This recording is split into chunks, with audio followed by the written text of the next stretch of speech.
Good morning, students. Welcome to our YouTube channel, Uttrish Classes. This is part 3 of our series on chemical bonding. In the last video, we covered valence bond theory and gave a brief introduction to VSEPR theory. Today, we will continue with the topic and will also be covering hybridization. तो हमने last video में steric number निकालना सीखा था। तो steric number क्या होता था? Side atom and plus lone pair. Side atom plus lone pair को आप सम कर देंगे तो आपको स्टेरिक नंबर पता चल जाता था।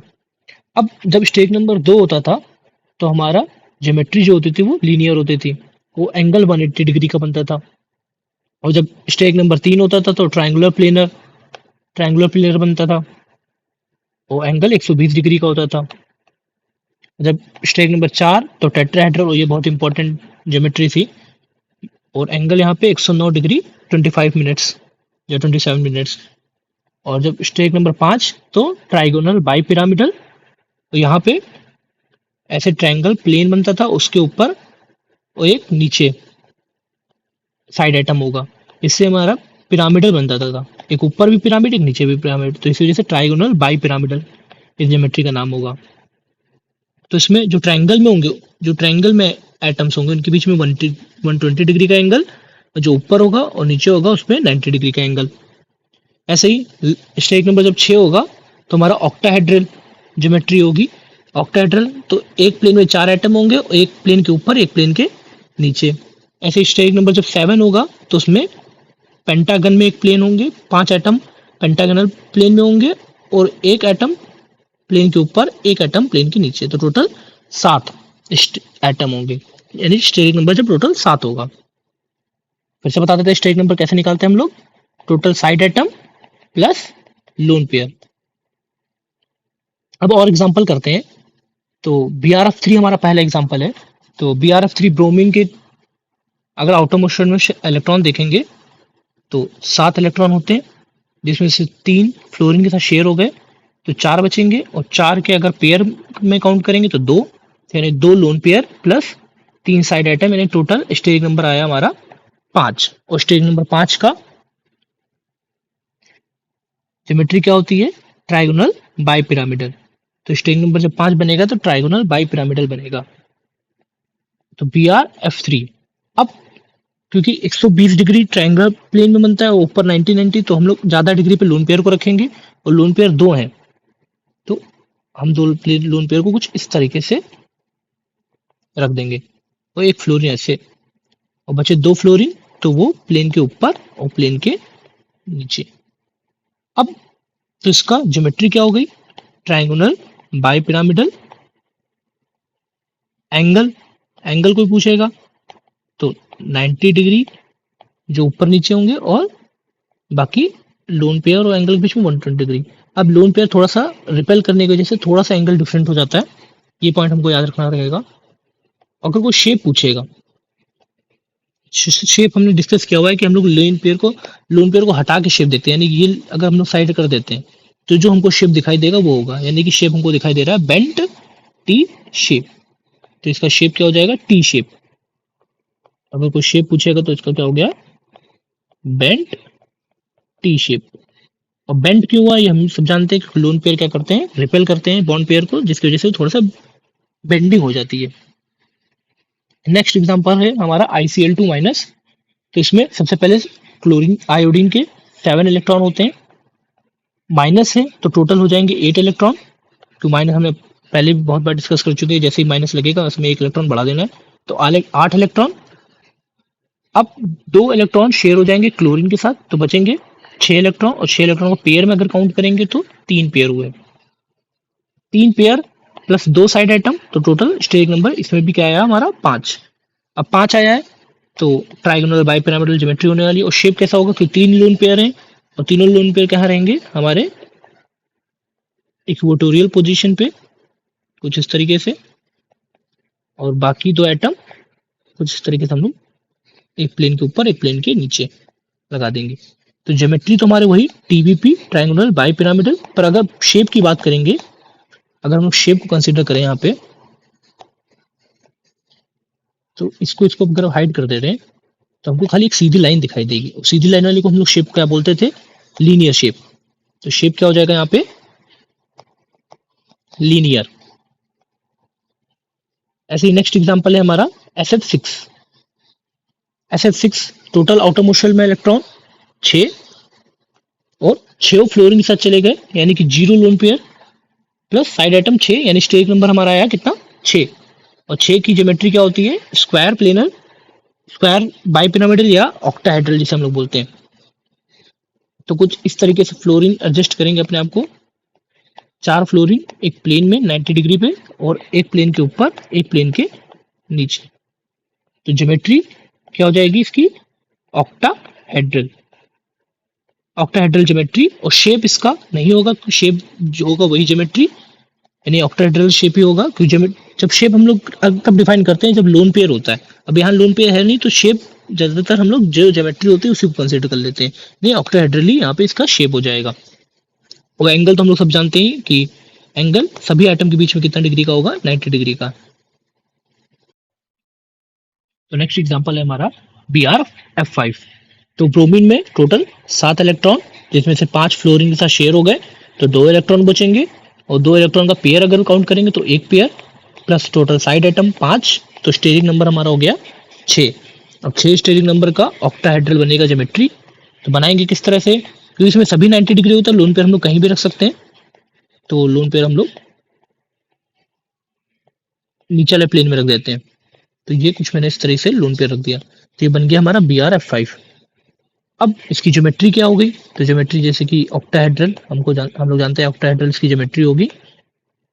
पर शेप, शेप क्या होगा, शेप हमको पता है कि लोन पेयर हम लोग हटाने के बाद जो शेप दिखेगा वो उसको हम लोग शेप कंसीडर करते हैं। तो अगर मैं लोन पेयर हटा देता हूँ तो मुझे एक प्लेन दिखाई देगा, उसके ऊपर पिरामिड दिखाई देगा। अगर मैं लोन पेयर हटा के देखूंगा तो मुझको ये प्लेन दिखाई देने वाला है, और इसके ऊपर एक ऐसा करके पिरामिड खड़ा हुआ दिखाई देगा। तो इसको बोलते हैं हम लोग क्या, मोनो पिरामिडल। शेप क्या हो जाएगा इसका, मोनो पिरामिडल, एक प्लेन के ऊपर पिरामिड खड़ा हुआ, तो मोनो पिरामिडल ज्योमेट्री ऑक्टाहेड्रल होगी। नेक्स्ट एग्जांपल है हमारा IF7 का। तो टोटल इसमें 7 इलेक्ट्रॉन, IF7 में टोटल आयोडीन में 7 इलेक्ट्रॉन होते हैं, और सातों फ्लोरीन के साथ शेयर हो गए, तो लोन पेयर 0, और साइड आइटम 7, तो स्टेरिक नंबर भी क्या आएगा, 7। और 7 का हमको पता है पेंटागनल बाई पिरामिडल बनता है। तो पेंटागनल बाई पिरामिडल कुछ इस तरह से बनेगा, फ्लोरीन,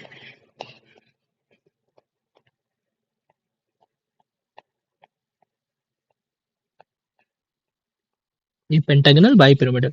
अगर आप यहाँ पे देखेंगे तो ये पेंटागन शेप का हो गया, ये कुछ इस तरह से पेंटागन, और उस पर एक प्लेन ऐसे एक प्लेन नीचे, तो पेंटागनल बाई पिरामिडल शेप का हो गया ये IF7। कैसे निकाल रहे हैं ना, आपको समझ में आ रहा होगा कि पहले हम लोग बैलेंस इलेक्ट्रॉन देखते हैं, फिर देखते हैं कितने शेयर हो रहे हैं।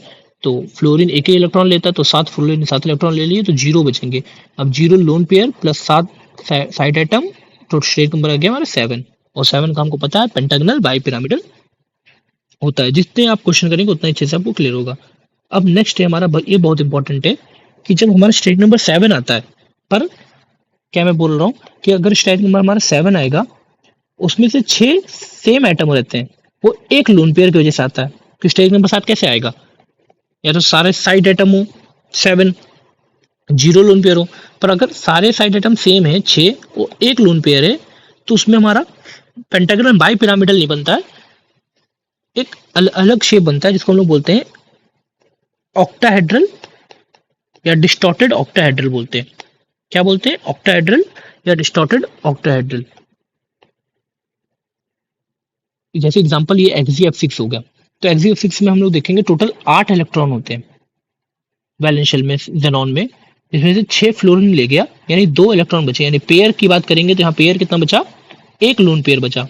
तो एक lone pair plus 6 side item, तो स्टेज नंबर 7। अब 7 स्टेज नंबर का पेंटागनल बाई पिरामिड बनना चाहिए था, पर क्योंकि 6 साइड सेम साइड आइटम होते हैं, एक लोन पेयर के जैसे यहाँ पे बनेगा डिस्टॉर्टेड ऑक्टाहेड्रल। जिसका शेप जो हो जाएगा वो क्या हो जाएगा, डिस्टॉर्टेड ऑक्टाहेड्रल।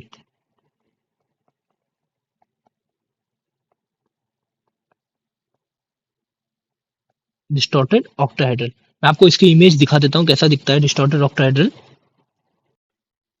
तो कुछ इस तरीके से दिखाई देता है, जैसे आप देख सकते हैं XGF6C का बनाया है, तो यहाँ पे ऑक्टाहेड्रल है कुछ इस तरीके से। ये ऑक्टाहेड्रल आपको दिख रहा होगा, 4 एक प्लेन में, एक प्लेन के ऊपर, एक प्लेन के नीचे। तो स्टेज नंबर 6 पर यहाँ एक लोन पेयर भी है, जिसकी वजह से स्टेज नंबर 7 हो जाता है। और ये लोन पेयर, ये आपको फेस दिख रहा होगा, ये फेस, ये जो फेस होता है इसके को बीच से, इनकी दोनों इस फेस के बीच से एकदम निकलता है ये लोन पेयर। इसी जैसे ये ऑक्टाहेड्रल थोड़ा सा टॉर्टेड हो जाता है, डिस्टॉर्टेड, थोड़ा टूट जाता है। तो इसी शेप को बोलते हैं हम लोग डिस्टॉर्टेड ऑक्टाहेड्रल। कब होगा ये, कब आपको ये बनाना है, जब स्टेज नंबर 7 आएगा, और 7 किसकी वजह से आ रहा होगा, एक लोन पेयर की वजह से, और 6 सेम साइड एटम की वजह से। इस पॉइंट पे गौर करिएगा कि सेम साइड एटम होने चाहिए, 6 सारे साइड एटम सेम होने चाहिए। जैसे एक एग्जांपल करते हैं Cl6 2-। तो इसका स्टेज नंबर अगर हम लोग निकालेंगे यहाँ पे, तो Fe में 6 वैलेंस इलेक्ट्रॉन होते हैं, प्लस 2 माइनस की वजह से 8 टोटल वैलेंस इलेक्ट्रॉन हो गए। अब 8 में से 6 तो क्लोरीन के साथ चले गए, शेयर हो गए, यानी 2 बचे, यानी पेयर कितना बचा, एक। तो एक lone pair plus 6 side atom, यानी टोटल स्टेज नंबर कितना आया, 7। आई होप ये आपको समझ में आ रहा होगा मैं कैसे कर रहा हूँ, बहुत से एग्जाम्पल हम लोग कर चुके अब तक। तो 7 स्टेज नंबर आया, अब 7 से स्टेज नंबर आया तो पेंटागनल बाई पिरामिडल होना चाहिए था, पर क्योंकि एक लोन पेयर है और 6 सेम साइड एटम है, इस वजह से यहाँ पे डिस्टॉर्टेड ऑक्टाहेड्रल बनेगा। और डिस्टॉर्टेड ऑक्टाहेड्रल जैसे कि इस टाइप का, यहाँ पे ऐसी हो जाएगा, और Cl 6 Cl को आप ऐसे जोड़ देंगे, और एक लोन पेयर इस तरीके से, तो ये ऐसी Cl6 2-। नेक्स्ट एग्जांपल है TCl6 2-। तो इसमें भी 6 वैलेंस इलेक्ट्रॉन प्लस 2 की वजह से टोटल 8 वैलेंस इलेक्ट्रॉन हो जाएंगे, जिसमें से 6 तो क्लोरीन साथ शेयर हो गए, यानी 2 बचेगा, यानी पेयर कितना बचा, एक lone pair plus 6 same side atom, यानी टोटल स्टेज नंबर 7, यानी इसका भी डिस्टॉर्टेड ऑक्टाहेड्रल शेप होगा। ऐसे सेम फॉर Br(F6(1-)।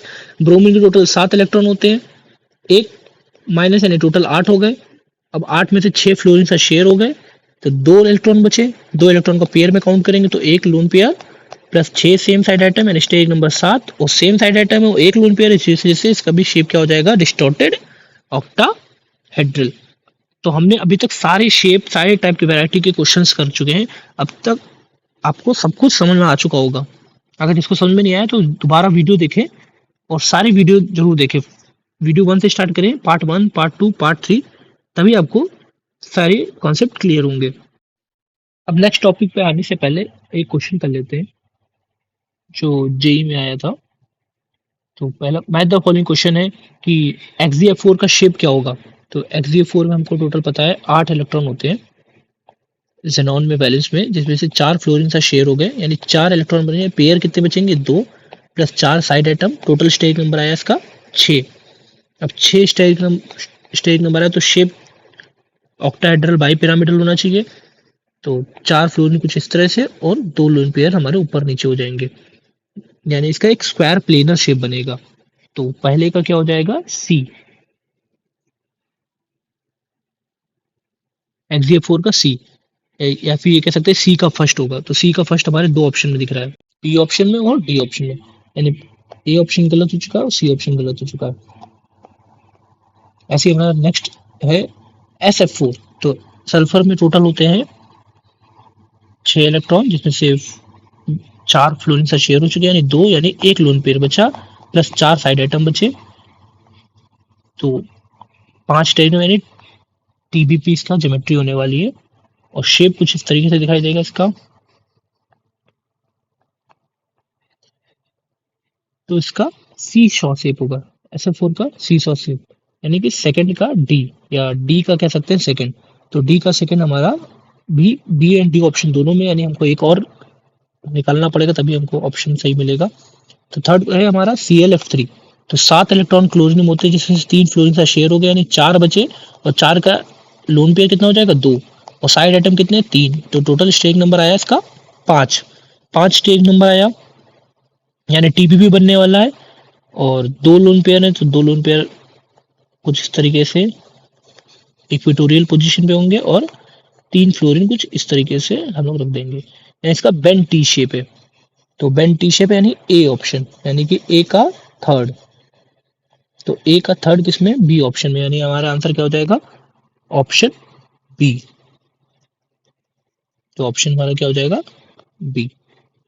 अब नया कॉन्सेप्ट है हमारा हाइब्रिडाइजेशन। तो सबसे पहले हम लोग मीथेन की बॉन्डिंग समझते हैं। मीथेन की बॉन्डिंग कैसे हुई होगी? तो कार्बन ग्राउंड स्टेट पे कैसा होगा? अगर वैलेंस इलेक्ट्रॉन कार्बन का वैलेंस ऑर्बिटल देखें कुछ इस तरीके से होगा। हमको पता है कार्बन का जो कॉन्फ़िगरेशन होता है 1s2 2s2 और 2p2 होता है। तो तो अगर आप थ्री शेल देखें, सेकंड शेल देखें, तो उसका कुछ ऐसे ही होगा। ये s हो गया हमारा 2s और ये क्या हो गया? 2p। ग्राउंड स्टेट पे कुछ इस तरीके से होंगे, इसमें इलेक्ट्रॉन ऐसे। अब क्योंकि इसको 4 हाइड्रोजन चाहिए, 4 हाइड्रोजन बॉन्डिंग करने जा रहा है, और वैलेंस बॉन्ड थ्योरी कहती थी कि अगर 4 बॉन्ड पेयर बनने जा रहे हैं तो 4 ऑर्बिटल में क्या होना चाहिए? हाफ फिल्ड होना चाहिए 4 ऑर्बिटल। तो यहाँ पे 2 ही फील्ड हाफ फिल्ड है, तो ये एक्साइटेड स्टेट में कुछ अपने इस तरह से ऑर्बिटल को रखेगा। क्योंकि वैलेंस बॉन्ड थ्योरी क्या कहती थी कि जितने भी आप बॉन्ड बनाएंगे उतने ऑर्बिटल में हाफ फिल्ड इलेक्ट्रॉन होने चाहिए। तो ये एक्साइटेड स्टेट में कुछ इस तरीके से सभी इलेक्ट्रॉन, मतलब यहाँ से एक इलेक्ट्रॉन उठा के वो अपने एम्प्टी ऑर्बिटल में रख देगा। तो कुछ इस तरीके से दिखाई देगा ये कार्बन एक्साइटेड स्टेट में।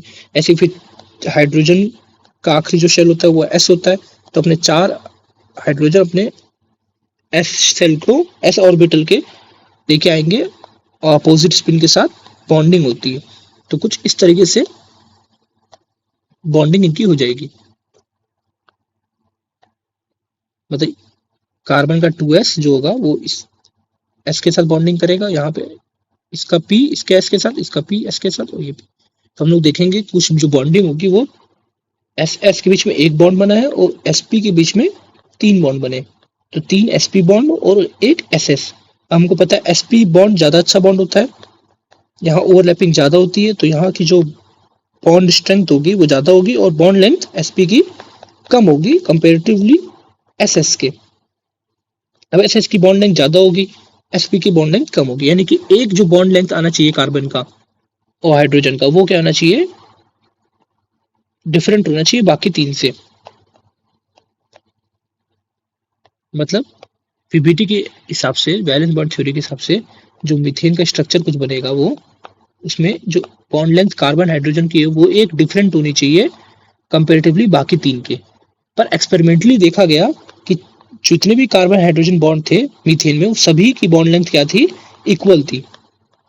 क्या मैंने बताया? मैंने फिर से रिपीट करता हूँ कि सबसे पहले हमने मीथेन में बॉन्डिंग समझी। तो ग्राउंड स्टेट में कार्बन कुछ इस तरीके से एग्जिस्ट करेगा, 2s2 और 2p2 होता है। पर उसको अगर हाइड्रोजन के साथ 4 बॉन्ड बनाना है तो 4 वैलेंस बॉन्ड, 4 ऑर्बिटल खाली होने चाहिए, हाफ फिल्ड होने चाहिए मतलब। तो 4 ऑर्बिटल हाफ फिल्ड कर लेता है। अब हाइड्रोजन के अपने अपने s ऑर्बिटल आते हैं और एक एक बॉन्ड बना लेते हैं ऑर्बिटल के साथ। अब क्योंकि यहाँ एस एस की बॉन्डिंग हो रही है और यहाँ sp sp sp हो रही, तो 3 की सेम होनी चाहिए, एक की डिफरेंट होनी चाहिए, पर यहाँ चारों की सेम होती है बॉन्ड लेंथ, एक्सपेरिमेंटली में देखा गया। तो ऐसा क्यों होता है? इसी वजह से हम नया कॉन्सेप्ट पढ़ते हैं हाइब्रिडाइजेशन। तो इसको समझने के लिए हम एग्जांपल लेते हैं। सपोज आपके घर में एक मेहमान आ रहे हैं, 4 मेहमान आ रहे हैं और चारों एक ही जैसे हैं। मतलब सपोज 4 हाइड्रोजन आ रहे हैं, आपका घर क्या है? कार्बन का। अब आपके पास कमरे जो हैं वो 3 तो एक ही जैसे हैं और एक कमरा छोटा है थोड़ा सा, पर मेहमान चारों एक ही जैसे हैं। तो आप चारों को एक जैसे कमरे देने के लिए अपने घर में क्या करते हैं? तोड़फोड़ कर देते हैं। मतलब चारों कमरे को तोड़कर 4 नए कमरे बना देते हैं। 4 नए कमरे बना देंगे आप, और चारों का साइज क्या करेंगे? सेम। क्या मैंने बताया कि 4 अलग अलग मेहमान आ रहे थे, मतलब 4 मेहमान आ रहे थे और चारों की जो इम्पोर्टेंस थी वो इक्वल थी। तो अपने घर में 3 कमरे एक साइज के, तो एक छोटा था, तो चारों को सेम साइज के देने के लिए आपने, कि किसी को बुरा ना लगे, तो आपने उनको तोड़कर 4 नए कमरे बना दिए। आप उतने ही कमरे बनाएंगे जितने कि मेहमान आ रहे होंगे। अगर 4 मेहमान आ रहे हैं तो 4, 5 आ रहे थे तो 5, मतलब जितने बॉन्ड बनने वाले हैं उतने आपको हाइब्रिडाइज ऑर्बिटल बनाने पड़ेंगे। ये हम लोग क्या करें, हाइब्रिडाइज कर रहे हैं, मतलब सारे ऑर्बिटल को हाइब्रिड कराए दे रहे हैं। पी को हमने क्या कर दिया, एस के साथ हाइब्रिडाइजेशन करा रहे हैं। अब क्योंकि 3 पी की आपने कराई है हाइब्रिडाइजेशन एक एस के साथ, तो इसका नाम हो जाएगा sp3। तो जो नए कमरे बनेंगे उनका नाम क्या हो जाएगा, sp3, सभी कमरों का। अब एस कुछ इस तरह से दिखता था, पी डंबल शेप का, तो जो हाइब्रिडाइज होके बनेगा नया ऑर्बिटल वो कुछ इस तरीके से देगा। उसमें एक लोब होगा छोटा, जो दूसरा लोब होगा वो काफी किसी काम का नहीं रह जाएगा। तो इसमें खाली एक ही लोब होता है, और जब एक लोब होता है तो हमको पता है वो बॉन्डिंग कैसी करने वाला है, सिग्मा बॉन्डिंग करने वाला है, क्योंकि एक लोब जब होता है तो वो एक खाली सिग्मा ही बॉन्डिंग कर पाता है। फिर से मैंने बताया कि जितने बॉन्डिंग होने जा रही होगी, जितने ऑर्बिट आइटम्स होंगे बॉन्डिंग के लिए अवेलेबल, उतनी ही आपको हाइब्रिडाइज ऑर्बिटल करने पड़ेंगे। तो यहाँ 4 थे, तो 4 अपने नए हाइब्रिडाइज ऑर्बिटल बना दिए। उनका नाम कैसे पड़ेगा, क्योंकि 3 पी थे और एक एस था, तो उनका मिक्सिंग करके जो हाइब्रिडाइज हुए हैं उसका नाम पड़ गया sp3। अगर 2 पी होते तो sp2, अगर एक पी होता तो sp। अब कुछ पोस्टुलेट्स पढ़ लेते हैं तो समझ आएगा अच्छे से। जैसे हाइब्रिडाइजेशन क्या है, it is a inter mixing of pure atomic orbital, मतलब एटॉमिक ऑर्बिटल क्या करते हैं, मिक्स करते हैं before bonding to produce new hybridize orbital. मतलब बॉन्डिंग होने से पहले, जैसे हाइड्रोजन को आते देखते आपने पहले ही चारों कमरों को तोड़-फोड़ करके नए 4 कमरे बना दिए, तो बिफोर बॉन्डिंग। तो before bonding to produce new hybrid orbital specially for bonding purpose. और किस लिए होते हैं, खाली बॉन्डिंग करने के लिए। ये हाइपोथेटिकल कॉन्सेप्ट है, मतलब कुछ ऐसा इसका प्रूव नहीं है, बस माना गया कॉन्सेप्ट है ये। Only those orbital can take part in hybridization which have comparable almost equal energies. अब इसका क्या एग्जांपल, इसका क्या मतलब है कि अगर एनर्जी इक्वल होंगी तो ही हाइब्रिडाइजेशन में पार्टिसिपेट कर पाते हैं। मतलब जैसे 2s 2p के साथ मिक्सिंग कर दे रहा है, ऐसा नहीं 2s और 4p की मिक्सिंग हो जा रही है, या 4p की 3d के साथ मिक्सिंग हो जा रही है, जिसकी एनर्जी थोड़ी कंपेटिबल है उसकी मिक्सिंग होगी। The number of hybrid orbital generated will be equal to the number of pure atomic orbital taking part in hybridization। अब जितने हाइब्रिडाइजेशन में पार्ट ले रहे हैं उतने ही ऑर्बिटल नए बनेंगे। जैसे हमने यहाँ 3 पी के और एक एस का, 3 पी के और एक एस के मिक्सिंग कराई थी, तो टोटल 4 ऑर्बिटल मिक्स हो रहे थे, तो 4 ही नए बने। तो जितने मिक्स होंगे उतने ही नए बनेंगे, ये पॉइंट आपको याद रखना है। जितने नए और ऑर्बिटल बनेंगे, जितने आप मिक्स कराएंगे उतने ही नए ऑर्बिटल बनेंगे। All 3 types of orbital having pair of electron or having unpaired electron or completely empty can take part in hybridisation. अब हाइब्रिडेशन में पूरा भरा हुआ ऑर्बिटल भी, सिंगल इलेक्ट्रॉन जिसमें होगा वो भी, और जो पूरा खाली होगा वो, तीनों टाइप के ऑर्बिटल पार्टिसिपेट कर सकते हैं हाइब्रिडाइजेशन में। लास्ट पॉइंट क्या है, the hybrid orbital generated will be represent by bigger lobe will be used for bonding. मतलब कुछ इस तरीके से, जैसे मैंने बताया था कि 2 लोब बनते जरूर हैं, पर एक छोटा लोब बनता है, एक बड़ा लोब बनता है, और बड़ा लोब बॉन्डिंग में पार्टिसिपेट करता है।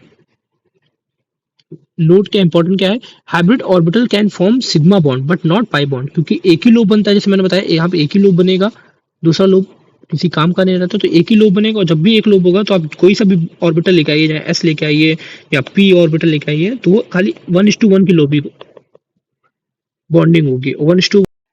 अब कितने और कौन से ऑर्बिटल हाइब्रिडाइजेशन में पार्टिसिपेट करने जा रहे हैं वो हम लोग कैसे जानेंगे, उसके लिए हम लोग को सबसे पहले स्टेरिक नंबर पढ़ना पड़ेगा वापस से। तो स्टेरिक नंबर हमने पढ़ा था कि स्टेरिक नंबर जब 2 होता है तो ज्योमेट्री क्या हो जाती है, लीनियर। अब 2 स्टेरिक नंबर मतलब 2 ऑर्बिटल टोटल और मिक्स होंगे, और उसमें से एक एस होगा, एक पी होगा। अब स्टेरिक नंबर 3 होगा तो ज्योमेट्री हमको पता है क्या होता है, ट्राइगोनल प्लेनर होती थी। और हाइब्रिड ऑर्बिटल का नाम जो होगा वो क्या होगा, sp2। टोटल यहाँ पे ऑर्बिटल कितने होंगे, 2, यहाँ पे 3। जो स्टेरिक नंबर वही, उतने ही ऑर्बिटल ओवरलैप करते हैं, उतने ही नए बनते हैं। ऐसे ही जब स्टेरिक नंबर 4 होगा तो टेट्राहेड्रल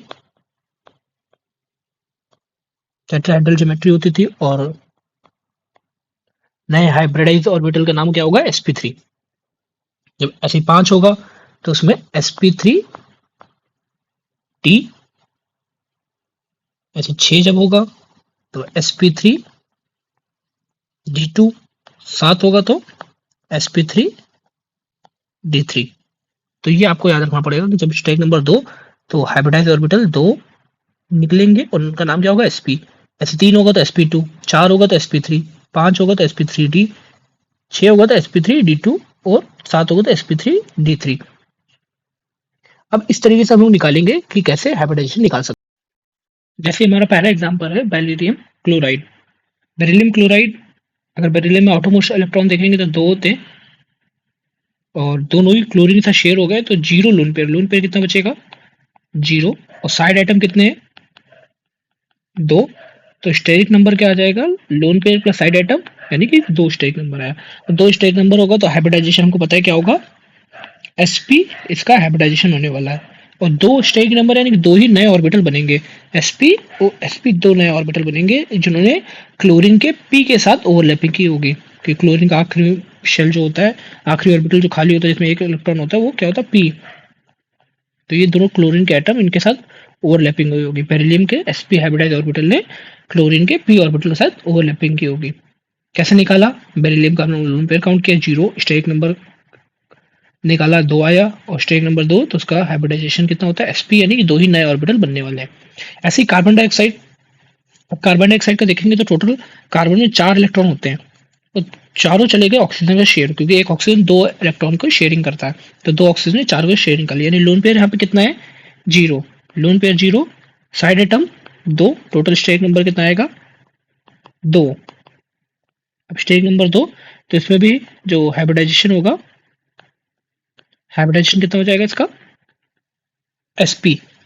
तो कार्बन का sp हाइब्रिडाइज ऑर्बिटल ऑक्सीजन के साथ ओवरलैप कर रहा है, ऑक्सीजन के p ऑर्बिटल के साथ ओवरलैप कर रहा है। अब हमको कैसे चला ऑक्सीजन का p ऑर्बिटल है, तो ऑक्सीजन का अगर हम लोग आखिरी शेल लिखेंगे तो कुछ इस तरीके से होता है वो 2s 2p।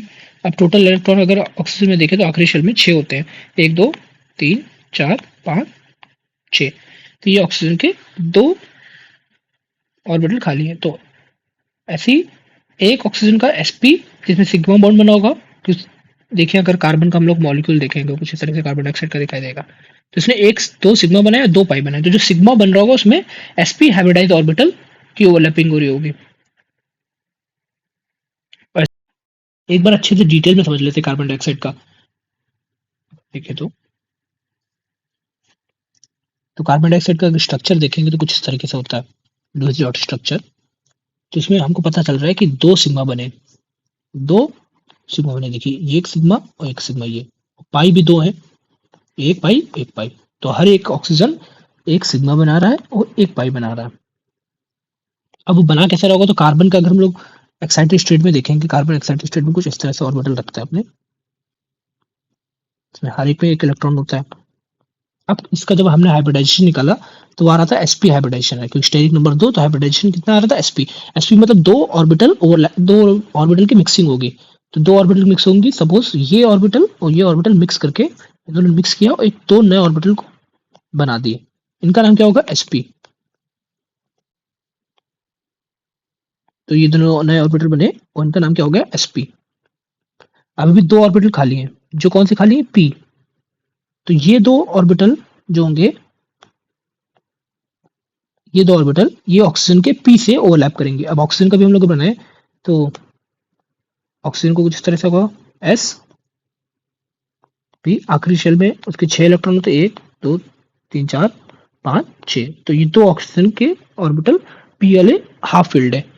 तो ये एक ऑक्सीजन का ऐसे ही मैंने लिखा, तो हम लोग एक ऑक्सीजन का सीखेंगे और दूसरा ऑक्सीजन को तो वैसे ही होगा।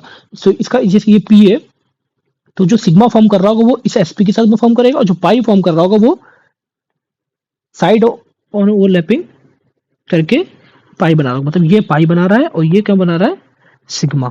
यहाँ क्या हो रहा है, यहाँ पाई और यहाँ क्या हो रहा है सिग्मा बॉन्ड बन रहा है। ऐसे दूसरा जो ऑक्सीजन होगा वो इसके साथ एक p ऑर्बिटल के साथ सिग्मा बनाएगा और एक इसके साथ p के साथ ओवरलैप करके पाई बना लेगा। तो आई होप आपको समझ में आ रहा होगा कैसे बॉन्डिंग हो रही है। अब नेक्स्ट एग्जांपल और कुछ करेंगे तो अच्छे से समझ में आएगा। अब एग्जांपल लेते हैं C2H4 का। तो इसमें हम लोगों को कार्बन और हाइड्रोजन की बॉन्डिंग बतानी है, कौन से ऑर्बिटल इसमें बॉन्डिंग कर रहे हैं, मतलब कौन से ऑर्बिटल ओवरलैप कर रहे हैं। तो अब अगर कार्बन, इसका सबसे पहले हम लोग स्ट्रक्चर बना लेते हैं। तो स्ट्रक्चर कौन सा होगा ये, तो कुछ इस तरीके से स्ट्रक्चर इसका दिखाई देगा। एक कार्बन के साथ 2 हाइड्रोजन अटैच्ड होंगे और 2 कार्बन आपस में डबल बॉन्ड के साथ अटैच्ड होंगे। अब हम लोग दोनों कार्बन के अलग-अलग नाम देते हैं, जिससे डिस्टिंग्विश करने में आसानी हो जाए। तो सपोज इस कार्बन का मैंने नाम दिया क्रॉस और इसका दिया सर्कल। तो 2 कार्बन का हमने नाम दे दिया। अब जो क्रॉस है उसका अगर हम लोग ऑर्बिटल्स लिखेंगे तो कुछ इस तरीके से ऑर्बिटल बनेंगे उसके। तो 4 इलेक्ट्रॉन होते हैं एक्साइटेड स्टेट में, तो 4 इलेक्ट्रॉन में ऐसे रख दिए। अब क्योंकि इसका हाइब्रिडाइजेशन निकालोगे थे स्टार वाले के, तो साइड आइटम आपको दिख रहे होंगे 3 है। इसका अगर हम हाइब्रिडाइजेशन निकालेंगे तो इसके साइड आइटम 3 है, 1 2 3, 3 साइड आइटम और 0 लोन पेयर। तो हाइब्रिडाइजेशन क्या हो जाएगा sp2। अब sp2 होगा तो 3 ऑर्बिटल पार्टिसिपेट करेंगे इसकी बॉन्डिंग में। 3 ऑर्बिटल पार्टिसिपेट करेंगे तो यानी 1 2 3, इन तीनों को मिक्स करके 3 नए ऑर्बिटल बन जाएंगे। अब तीनों का नाम क्या होगा sp2। तो एक बच गया जो होगा क्या p, और सब में से उन्होंने हाफ फील्ड इलेक्ट्रॉन रख दिए। समझ में आ रहा होगा आपको किस तरह से कि ये 3 ऑर्बिटल मिक्स हुए तो उन्होंने 3 नए ऑर्बिटल बना दिए जिनका नाम क्या होगा sp2। और ये जो p बचा था वो वैसे का वैसे ही एज इट इज रहेगा। सेम फिनोमिना होगा सी सर्कल के साथ भी। जो सी सर्कल है इसके साथ भी क्या होगा सेम। तो इसमें भी 4 नए ऑर्बिटल बनेंगे, 3 सॉरी नए ऑर्बिटल, एक p रहेगा। तो sp2 sp2 sp2 और p। इसमें भी sp2 क्यों, क्योंकि इसके भी अगर हम साइड आइटम देखेंगे इस कार्बन के भी, तो साइड आइटम 3 है, 1 2 3 साइड आइटम, और 3 साइड आइटम 0 लोन पेयर यानी sp2 हाइब्रिडाइजेशन होने वाला है। तो ये सी क्रॉस और सी सर्कल के हमने ऑर्बिटल्स बना दिए। अब हमारे पास जो नेक्स्ट एटम है वो कौन सा हाइड्रोजन। वो हाइड्रोजन हमको पता है 4 हाइड्रोजन है और चारों हाइड्रोजन बस क्या होगा 1s ऑर्बिटल होता है। तो 1s ऑर्बिटल s में एक लोब होते हैं। अगर मैं हाइड्रोजन की बात करूं तो मैंने हाइड्रोजन यहाँ बना दिया, डिफरेंट कलर ले लेता हूँ। ये सपोज हाइड्रोजन मैंने बनाया, तो हाइड्रोजन का ये 1s होगा। ऐसे 4 हाइड्रोजन होंगे, 4 हाइड्रोजन के 1s। अब ये ओवरलैप कैसे करेंगे, तो हमको पता है कि जो सिग्मा बॉन्ड बनता है वो एस हमेशा सिग्मा ही बॉन्ड बनाता है और sp हाइब्रिडाइज भी ऑर्बिटल बनाएगा। तो ये जैसे ये अगर हम लोग इसकी बात करें जैसे ये s ऑर्बिटल जो है ये इसके साथ ओवरलैप करेगा कार्बन क्रॉस के साथ, ये ला इस कार्बन क्रॉस के साथ, क्योंकि एक कार्बन क्रॉस के साथ 2 ही हाइड्रोजन है। तो ये अब जाएगा सर्कल के साथ और ये जाएगा सर्कल के साथ। तो 2 sp2 हाइब्रिडाइज ऑर्बिटल तो हाइड्रोजन के साथ बॉन्डिंग बना रहे, वो एक sp2 आपस में बॉन्डिंग बनाएंगे। तो अगर हम लोग खाली बॉन्ड लिखें किसके किसके बीच में, तो सी क्रॉस और हाइड्रोजन के बीच में जो बॉन्डिंग हो रही है उसमें sp कार्बन का और s हाइड्रोजन का पार्टिसिपेट कर रहा है। कितने ऑर्बिटल बन रहे हैं 2 सिग्मा बन रहे हैं। इस चीज से जो बन रहे हैं वो कितने बॉन्ड बन रहे हैं 2 सिग्मा बन रहे हैं। ऐसे सी सर्कल वो हाइड्रोजन के बीच में भी सेम sp और s के बीच में ओवरलैपिंग हो रही है और 2 सिग्मा फॉर्म हो रहे हैं। और एक बन रहा है सी क्रॉस और सी सर्कल के बीच में सिग्मा जो हो रहा है sp और sp की ओवरलैपिंग से, तो इसमें एक सिग्मा बन रहा है। तो टोटल सिग्मा कितने हो गए 5 सिग्मा। और हम लोग बॉन्डिंग में भी देख सकते हैं 5 सिग्मा हमको दिखाई दे रहे हैं, जैसे 1 2 3 4 5, पांचों सिग्मा के हम लोगों ने पूरा बायोडाटा लिख दिया कि कौन सी बॉन्डिंग हो रही है। जैसे सी क्रॉस हाइड्रोजन में sp और s की हो रही है, ऐसे 2 सिग्मा बन रहे हैं, देखो 2 सिग्मा 1 2। ऐसे जो सी सर्कल हो h के बीच में हो रही है वो sp और s की हो रही है, sp2 है sp, सॉरी यहाँ पे sp2 लिखना होगा हम लोगों को, गलत लिख दिया थोड़ा सा, ये sp2 तो sp2 की ओवरलैपिंग हो रही है s के साथ और यहाँ पे sp2 की s के साथ हो रही है। और सी क्रॉस सर्कल में भी एक सिग्मा बन रहा है जो sp2 हाइब्रिडाइज ऑर्बिटल ओवरलैप कर रहे हैं। अब बचा एक पाई, तो एक pp बच गया था, तो ये पाई बॉन्डिंग करते हैं। जिस तरह से आपको दिख रहा है ये pp बच गए तो ये पाई बॉन्डिंग हो रही है। जो पाई बॉन्ड बन रहा है वो p ओवरलैपिंग से बन रहा है।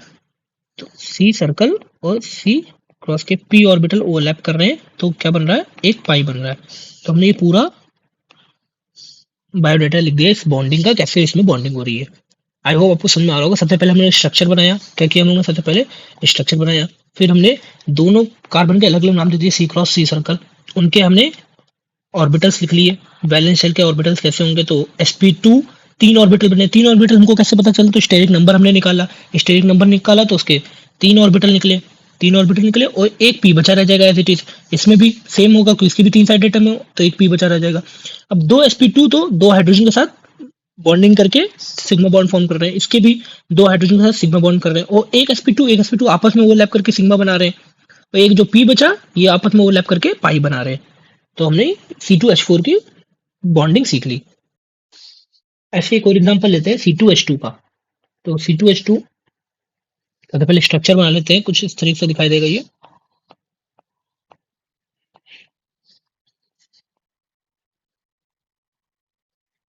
अब इसका भी फिर से नाम देना पड़ेगा हम लोगों को।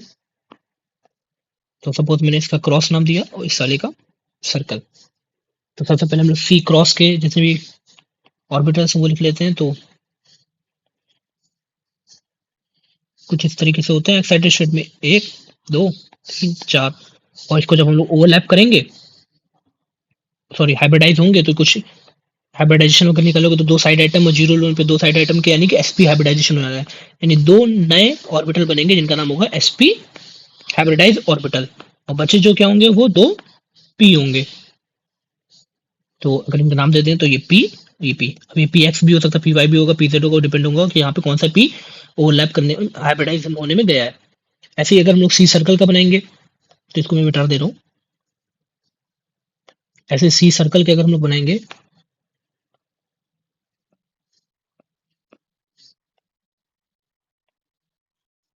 तो वो भी एकदम सेम, क्योंकि उसमें भी दो साइड आइटम है जीरो लोन पेयर। तो sp हाइब्रिडाइजेशन होगा, दो p बच जाएंगे एज यूजुअल। और हाइड्रोजन के हमको पता है ऑर्बिटल्स कौन से होते हैं, 1s। दूसरे कलर से ले लेता हूँ मैं।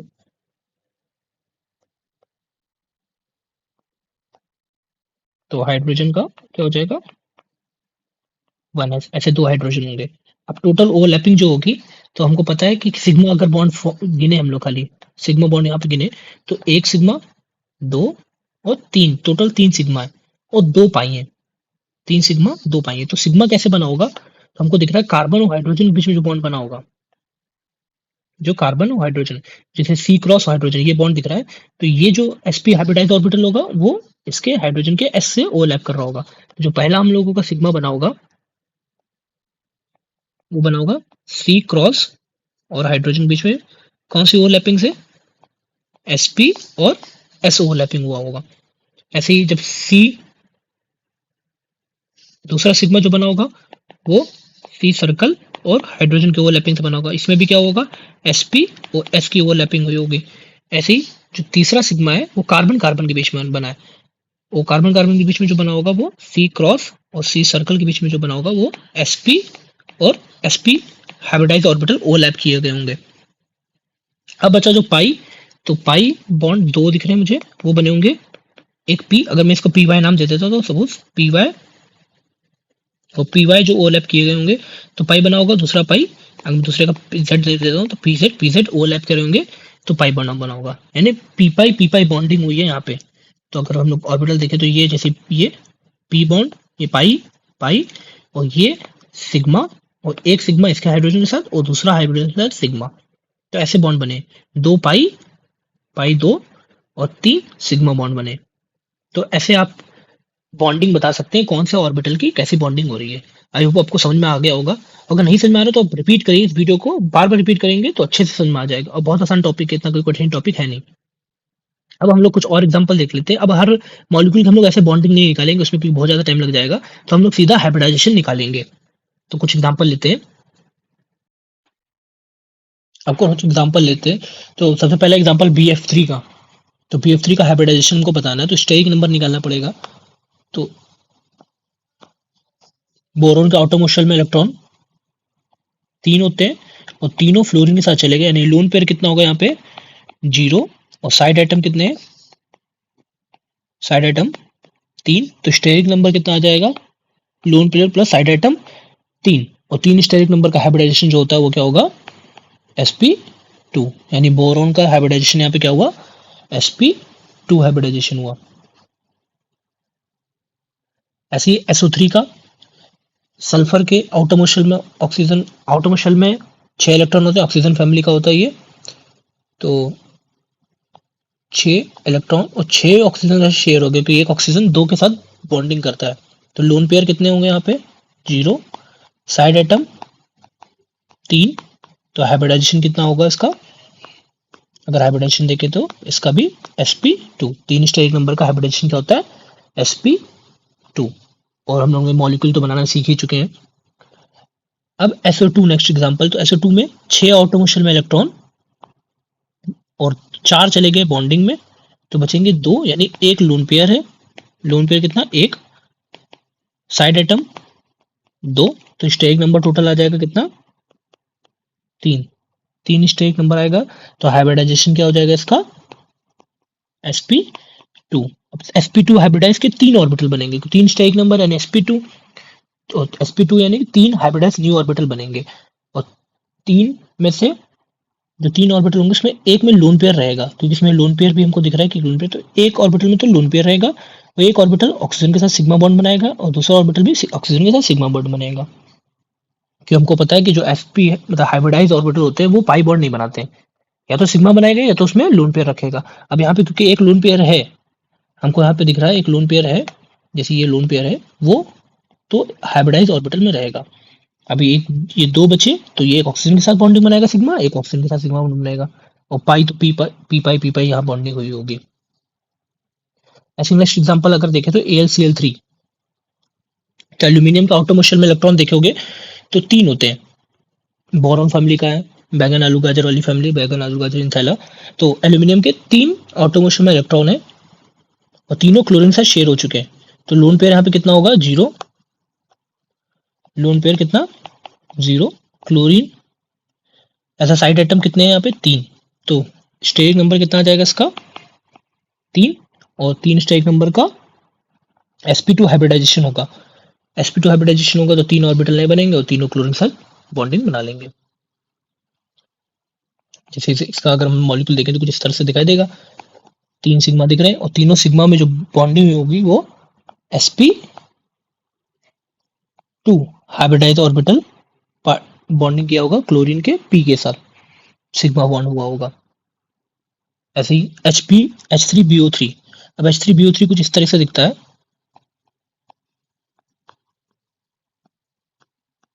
तो यहाँ पे अगर साइड आइटम देखेंगे बोरॉन के, वो खाली 3 ही है। ऑक्सीजन जो है वो 3, ऐसा ऑक्सीजन 3 साइड आइटम है बोरॉन के, और 0 लोन पेयर होगा क्योंकि 3 ही आउटर मोस्ट शेल में इलेक्ट्रॉन होते हैं। तो 0 lone pair plus 3 side item, तो स्टेरिक नंबर कितना आया? 3। और 3 स्टेरिक नंबर आया तो इसका भी हाइब्रिडाइजेशन क्या हो जाएगा? sp2। ऐसे अमोनिया का। तो अमोनिया में अगर नाइट्रोजन में देखें तो टोटल 5 इलेक्ट्रॉन होते हैं आउटर मोस्ट शेल में, 3 हाइड्रोजन के साथ बॉन्डिंग बना चुके हैं, तो 2 इलेक्ट्रॉन बचे, यानी एक लोन पेयर बचा। तो एक lone pair plus 3 side item, यानी स्टेरिक नंबर कितना आया? 4। और 4 स्टेरिक नंबर आएगा तो इसका हाइब्रिडाइजेशन क्या हो जाएगा? sp3 हाइब्रिडाइजेशन हो जाएगा। अब sp3 हाइब्रिडाइजेशन होगा तो इसके अगर हम लोग ऑर्बिटल देखें तो 4 बनेंगे नए, तो 4 स्टेरिक नंबर, 4 नए ऑर्बिटल बनेंगे। 4 ऑर्बिटल बनेंगे जिसमें से एक में तो लोन पेयर रहेगा, कि हमको दिख रहा है लोन पेयर भी है, और 3 जो है वो 3 हाइड्रोजन के साथ बॉन्डिंग बना लेंगे, हाइड्रोजन के s ऑर्बिटल के साथ बॉन्डिंग बनाएंगे। तो यहाँ जो सिग्मा बनेगा वो s और sp3 के बीच में सिग्मा बनेंगे 3, और एक लोन पेयर रहेगा sp3 में। तो हमने काफी एग्जाम्पल कर लिए हैं। अब कुछ और एग्जाम्पल ले, तो हमारा पहला एग्जाम्पल है XgO4 का। तो XgO4 में जेनॉन में आउटर मोस्ट शेल में इलेक्ट्रॉन 8 होते हैं, वो आठों ऑक्सीजन के साथ शेयर हो जाए क्योंकि हर एक ऑक्सीजन 2 बॉन्ड बनाता है। तो 0 लोन पेयर कितना हो गया? 0। साइड आइटम यहाँ पे 4, तो स्टेरिक नंबर कितना आएगा यहाँ पे?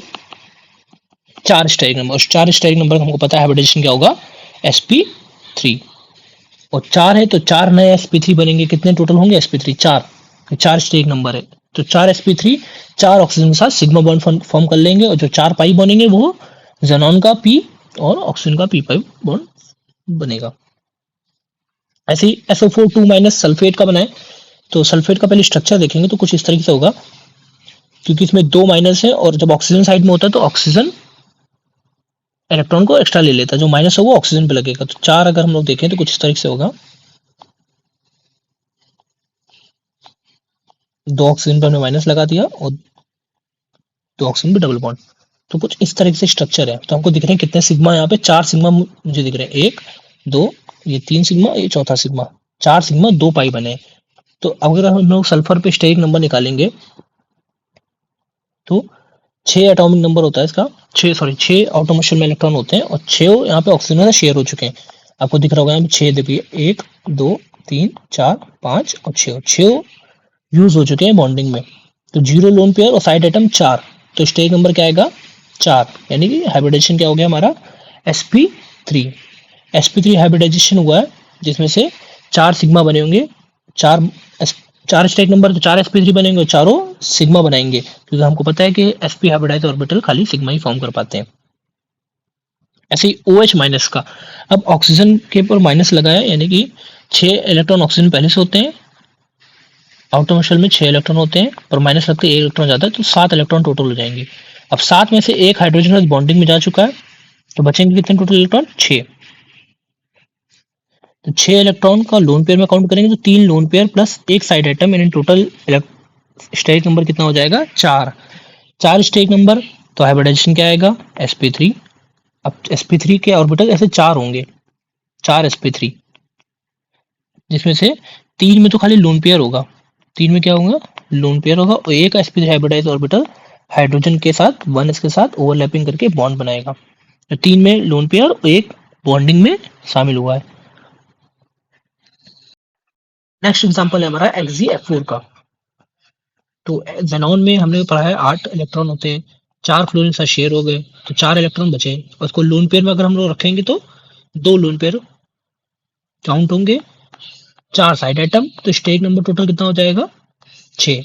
और 6 स्टेरिक नंबर का हाइब्रिडाइजेशन देखिए कैसे होगा, S एक S हो गया, 3 P, तो टोटल 4 हो चुका है और 2 D, sp3d2 हाइब्रिडाइजेशन हो गया Xgf4 का। स्ट्रक्चर तो हम लोग जानते हैं कैसा बनता है Xgf4 का, कुछ इस तरीके से बनता था। तो स्ट्रक्चर पर हम बहुत से क्वेश्चन कर चुके हैं। तो Xgf4 का हाइब्रिडाइजेशन क्या है sp3d2। अब हम लोग को ये याद रखना है, जब पहला डी आता है, जैसे कि sp3 किसी का जब डी हाइब्रिडेशन हो तो इसमें जो डी होता है वो हमारा dz² होगा, और जब d2 आएगा तो उसमें एक dz² होगा, दूसरा ना dx² y², और जब d3 आ जाएगा तो पहला dz², फिर dx² y² और dxy। तो ऐसे हम लोग ऑर्बिटल लेंगे। तो इसमें देखिए d2 है तो एक d होगा उसमें dz² और दूसरा d होगा dx² y²। अगर 3 d आ जाएंगे तो एक dz² होगा, दूसरा dx² y² और तीसरा dxy। कि आप याद रखिएगा पॉइंट।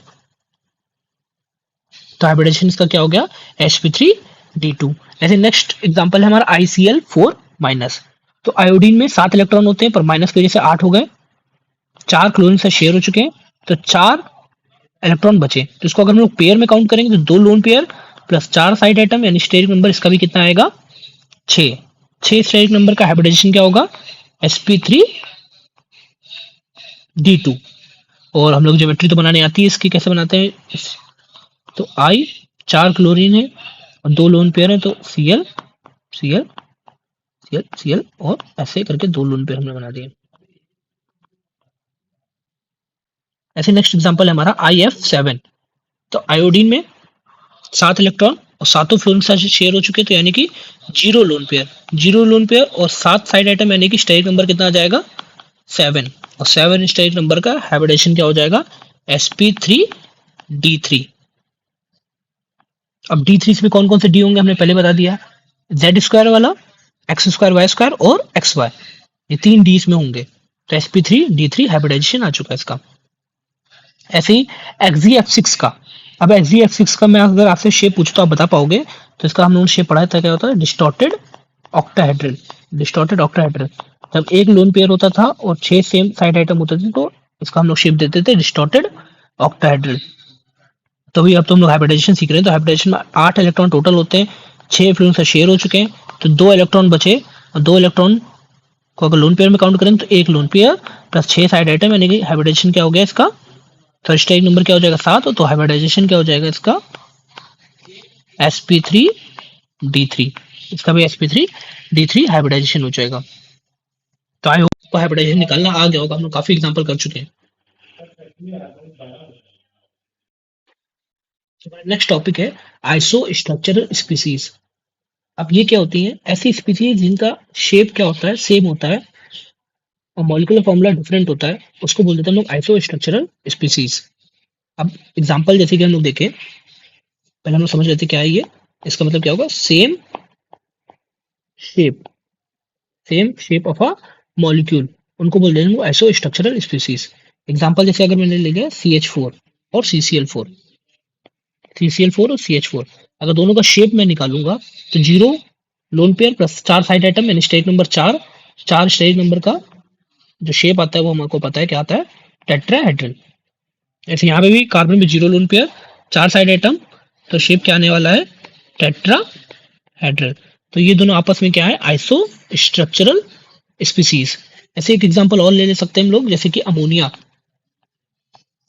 अमोनिया प्लस और CH3 माइनस, ये दो एग्जांपल है। तो अमोनिया में अगर लोन पेयर काउंट करेंगे तो एक lone pair, total 3 side item यानी 4 स्टेट नंबर, और स्पीसीज का शेप जो कुछ बनेगा वो हमारा पिरामिडल शेप का बनेगा। तो लोन पेयर को हटाने के बाद हम लोग शेप देखते हैं इसमें, तो क्या बना शेप इसका, पिरामिडल। हम लोग शेप पे बहुत से क्वेश्चन कर चुके हैं, तो अब आपको ये आना चाहिए। अगर थोड़ा बहुत भी कंफ्यूजन हो रही है तो पीछे से वापस से वीडियो देखें, तो आपको अच्छे से समझ में आ जाएगा। ऐसे ही CH3 माइनस का, तो कार्बन के पास 4 होते हैं, माइनस 1 यानी 5 हो चुके हैं, 3 हाइड्रोजन चले गए, यानी एक lone pair plus 3 side item, state number इसका भी कितना आएगा 4, और एक लोन पेयर है, तो कुछ इस सही तरीके से अपने आप को रजिस्ट करेंगे लोग।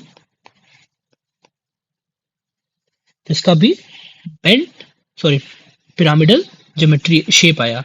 ज्योमेट्री तो दोनों की सेम होगी, टेट्राहेड्रल ज्योमेट्री है, पर शेप क्या आया, पिरामिडल।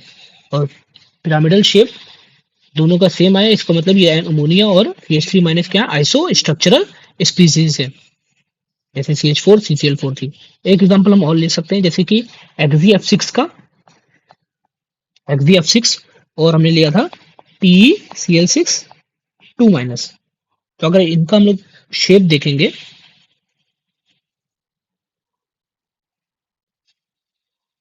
तो एथेनॉल में टोटल इलेक्ट्रॉन होते हैं 8, इसमें 6 फ्लोरीन साथ जा चुके हैं, तो 2 इलेक्ट्रॉन बचे, यानी एक लोन पेयर और 6 साइड आइटम।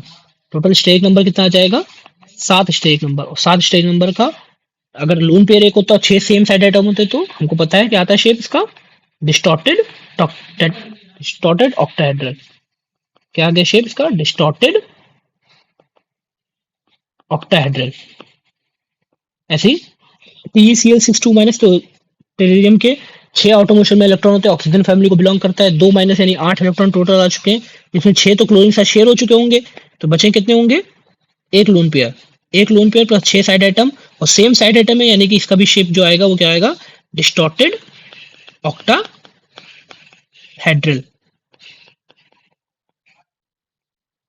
आई होप आपको समझ में आ रहा होगा कि आइसो स्ट्रक्चरल स्पीसीज क्या होती हैं, ऐसी स्पीसीज जिनका सेम शेप होता है और मॉलिक्यूल वो क्या होता है, डिफरेंट होते हैं, मतलब मॉलिक्यूल इन द सेंस कि मॉलिक्यूल फॉर्मूला उनका डिफरेंट होता है, तो उनको बोलते हैं आइसो स्ट्रक्चरल स्पीसीज। वो आइसो इलेक्ट्रॉनिक स्पीसीज तुमको पता ही क्या होता है, ऐसी स्पीसीज जिनका इलेक्ट्रॉन नंबर ऑफ इलेक्ट्रॉन क्या होते हैं सेम, उनको बोलते हैं हम लोग क्या, आइसो इलेक्ट्रॉनिक स्पीसीज। वो हम लोगों ने एटॉमिक स्ट्रक्चर में भी कवर किया हुआ है। तो आइसो स्ट्रक्चरल स्पीसीज आपको क्लियर हो गया होगा, जिनका शेप सेम होता है उनको बोलते हैं हम लोग iso structural species. Lecture and करने से पहले हम लोग कुछ क्वेश्चन कर लेते हैं। तो पहला क्वेश्चन है, हमको मैच द फॉलोइंग करनी है लोन पेयर के हिसाब से। तो IF7 में लोन पेयर चेक करना है हम लोगों को कितना होगा। तो आयोडीन में टोटल 7 इलेक्ट्रॉन होते हैं और सातों फ्लोरीन साथ शेयर हो चुके हैं, यानी लोन पेयर कितना होगा 0। तो ए का क्या हो जाएगा, फोर्थ ऑप्शन हो जाएगा। अब ए का फोर्थ किस में है, बी में और डी में, यानी ए ऑप्शन गलत है हमारा और सी ऑप्शन गलत है। नेक्स्ट हमारा ICl4 माइनस। अब आई में 7 इलेक्ट्रॉन होते हैं, एक माइनस के साथ 8 इलेक्ट्रॉन हो गए, 4 क्लोरीन साथ शेयर हो चुके हैं, तो 4 ही बचेंगे, और उनको लोन पेयर में काउंट करेंगे तो 2, तो 2 लोन पेयर हैं ICl4 माइनस में। तो 2 लोन, यानी बी का क्या हो जाएगा हमारा थर्ड ऑप्शन, और बी का थर्ड किसमें है हमारे खाली बी ऑप्शन में, यानी आंसर हमारा क्या हो जाएगा, B. B is the right answer. और भी आप मॉलिक्यूल के निकाल सकते हैं, जैसे एक्सजीएफ का निकालेंगे तो टोटल 8 इलेक्ट्रॉन होते हैं, 6 फ्लोरीन साथ चले गए तो 2 पेयर यानी एक इलेक्ट्रॉन एक पेयर बचेगा, तो एक पेयर यानी सी का क्या हो जाएगा हमारा सेकंड।